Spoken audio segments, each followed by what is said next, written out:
Welcome viewers to the Olympian Dynasty, a grand saga of power, passion and primal conflict, reimagined for a new age. This is Greek mythology reforged as a cosmic opera, where the gods are not just deities, but the first dynasty to seize control of the boundless universe. Tonight we start not with the kings of power, but with the very forces that birthed them. We start at the beginning, the absolute beginning. First, there was only the void, not empty space as we know it, that came later, but a state of utter, formless non-existence, a perfect, infinite, silent nullity. This was the primordial essence known simply as chaos. It held no stars, no light, no matter, yet it contained the potential for all things. From this immense, unyielding chaos, the first entities, the true foundations of existence, began to spontaneously condense. They were not born, they simply were, the fundamental laws of reality made conscious. The first to emerge, solidifying the idea of boundary and mass, was Gaea. Gaea was not a planet, but the idea of matter, the cosmic foundation itself. Gaea was primal, immense, silent, and female, the matrix of all that would ever be corporeal. She was the gravity, the density, the very ground of being. Following immediately, coiling around Gaea and defining the limitless above, was Uranos. Uranos was the vast ethereal volume of the cosmos, the boundless reach of the heavens, the very concept of space. Uranos was primal, infinite, silent, and male, the sky father to the matter mother. The emergence of Gaea and Uranos established the basic geometry of the nascent universe, the below and the above, the matter and the energy, the core and the periphery. But they were not alone. From the depths of chaos also arose others, primal forces of necessity. There was Erebos, the impenetrable darkness, the shadow that filled the deep reaches between cosmic bodies, and his consort, Nyx, the sentient night, the veil that shrouded the universe in mystery and rest. Erebos and Nyx mated, giving birth to the essential cycles of light and dark. From their union sprang ether, the brilliant pure energy of the upper heavens, the light of the cosmic dawn, and Hemera, the day, the period of defined visibility. Finally, there was Tartaros, the great abyss. Tartaros was the deity of the deepest possible depths, the gravitational singularity, the core of absolute gravity that existed beneath Gaea's nascent structure. It was the end point for all matter, the chasm of no return, a prison waiting for its occupants. These were the Primordials. They were concepts given form, entities of such magnitude that their existence defined the universe. They did not rule as much as they were the rules. Gaea and Uranos, the earth and the sky, the matter and the energy, were the most fertile. Their union was vast, relentless, and all-encompassing. From their embrace, the second generation of conscious beings was created, beings that possessed the power of their parents, yet had a form and ambition that would drive the first great conflict. The Titans were immense. They were not abstract concepts, but defined, powerful individuals who embodied colossal forces like the sun, the ocean, law, and time. Uranos feared the strength and ambition of his children. He feared the strength and ambition of his children. The first children born to Gaea were the monstrous ones, the beings that represented the earliest untamed turbulence of the universe. First came the Cyclopes. They were a trio of gigantic beings, each with a single massive sensory lens located where their primary optics should have been. They were not only huge, but brilliant, the masters of cosmic energy. The Cyclops' power lay in their ability to manipulate stellar plasma and focus it into devastating light weapons. They were the earliest engineers of the cosmos, able to forge metal from stellar nurseries. Next came the Hecatoncheires, or the hundred-handed ones. They were triplets of unimaginable size and grotesque power, each possessing 50 heads and 100 articulated manipulator limbs. They were the personification of overwhelming brute force. Their power was in their ability to manipulate huge volumes of planetary mass and create gravity wells. Uranos hated these children. They were too powerful, too ugly, too much a threat to his absolute clean dominion over the vastness of the cosmos. As each monstrous child emerged from Gaia, Uranos used his ethereal power to immediately seize them and cast them into the waiting darkness of Tartaros. Gaia, the nurturing matter mother, felt every agonizing pressure, every terrible confinement of her children deep within her core. She bore her pain in silence as Uranos continued his reign, but her resentment grew. Finally, the 12 greatest children were born. These were the Titans who had a form closer to consciousness, closer to what would later be understood as divinity. They were majestic and terrifying in their power, Oceanos and Tethys, the vast currents and reservoirs of cosmic liquid. Hyperion, the radiant light, father of the sun, moon and dawn. Theia, the glorious sheen of the heavens. Koios and Phoebe, the intelligence and the oracle light. Krios, the master of constellations. Iapetos, the progenitor of the mortal races. Themis, the divine law. Mnemosyne, the keeper of memory and time. And finally, the youngest and most ambitious of them all, Kronos. Kronos was born with an innate mastery over the fourth dimension, the very structure of time and entropy.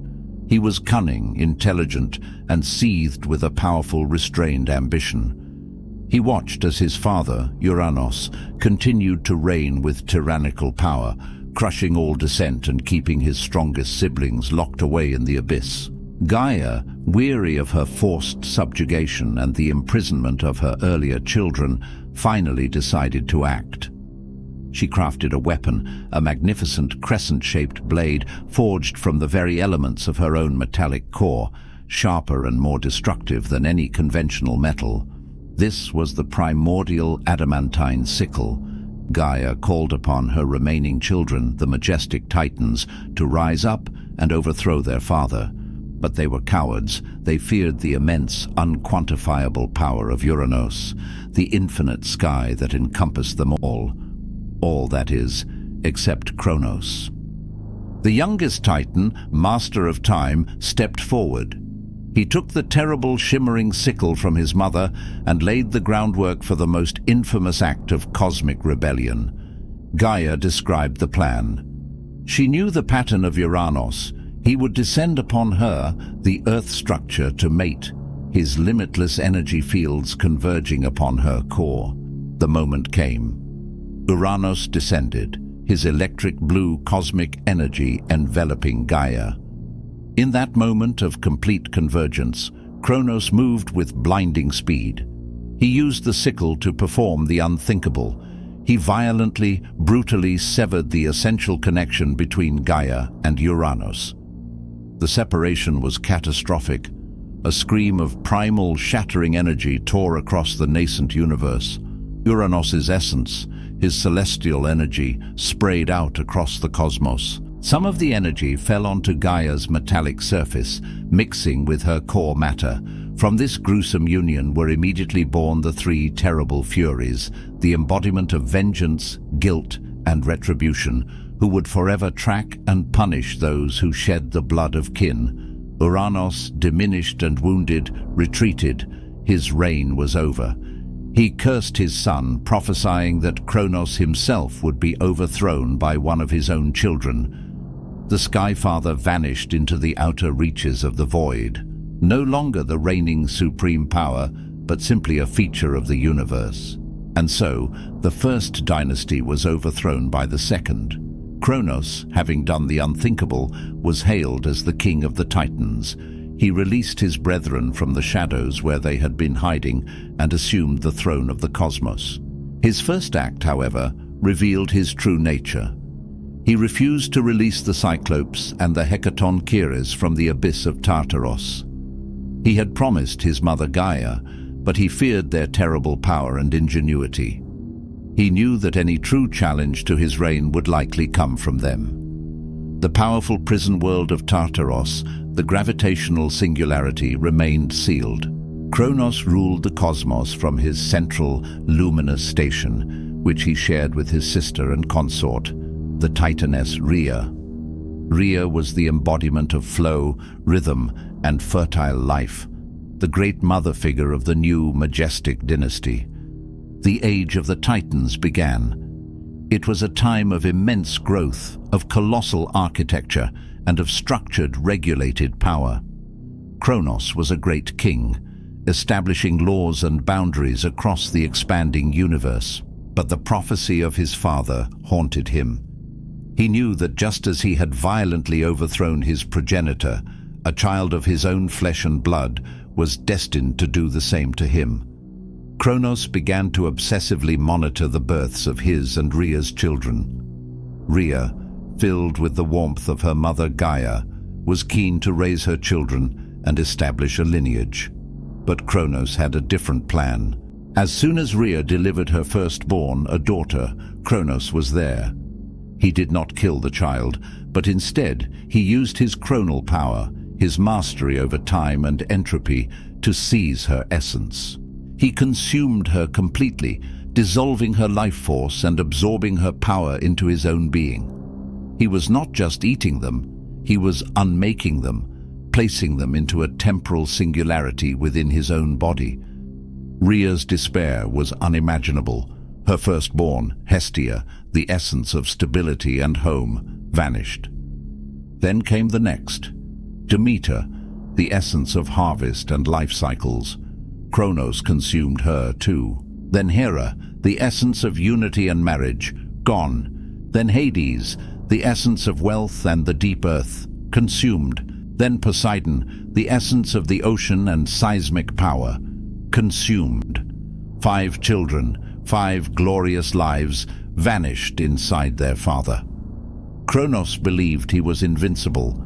He had mastered time, and by consuming his potential usurpers, he believed he had mastered prophecy itself. But Rhea was the Great Mother.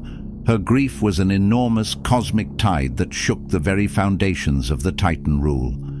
She went to her mother, Gaea, the primal entity of matter, and begged for help.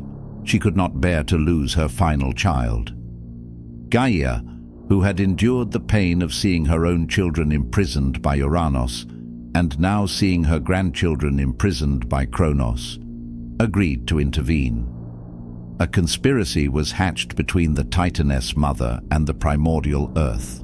Rhea carried her 6th and final child to term. It was a male, a being of immense, unbridled energy and light. This was Zeus.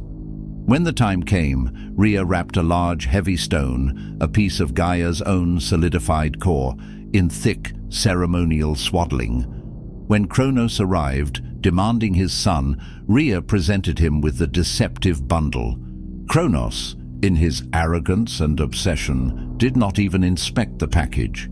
He simply used his power to dissolve the bundle and its contents, convinced he had consumed his final threat, thus securing his reign forever. Meanwhile, Rhea had smuggled the infant Zeus to a remote, mountainous world on the very edges of the Titan domain. Here, Zeus was raised in secrecy, protected by loyal, ancient nature spirits who taught him how to draw immense power from the natural electric and gaseous energy fields of the atmosphere. Zeus grew into a being of terrifying power and supreme intellect. He learned of his parentage, the fate of his siblings, and the prophecy that placed the fate of the universe squarely on his shoulders. He was the final, perfect fusion of a Titan lineage and a life raised in defiance of the Titan laws. He was the heir to the cosmos, ready to make his claim. The stage was set for the greatest dynastic upheaval in cosmic history. The Titan Age, led by the Master of Time, was about to face the ultimate challenge from the Master of Thunder. The second dynasty would soon be challenged by the third. But that is a story for the next chapter. Join us for Episode 2, The Kronos Conspiracy.